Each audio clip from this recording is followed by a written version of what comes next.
ન જ્ઞાતિનું ચાલશે, ન જાતિનું ચાલશે, ન વર્ગનું ચાલશે, ન કોમનું ચાલશે, ન ફલાણાનું, ન ધર્મનું, ન ઢીકણું.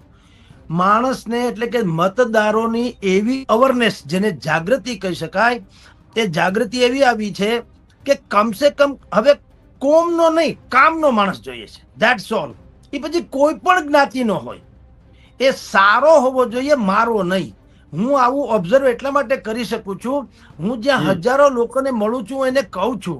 એક એને જે લોકો શિકાયત કરે છે રોડ, રસ્તા, નળ, ગટર, લાઇટ, આરોગ્ય કે શિક્ષણ ઇત્યાદિની, મેં એમ કીધું કે તમે કોની શિકાયત કરો? કે સાહેબ સરકારની. સરકાર કોણે બનાવી? બસ આ પ્રશ્નમાં બધો જ જવાબ આવી જાય છે.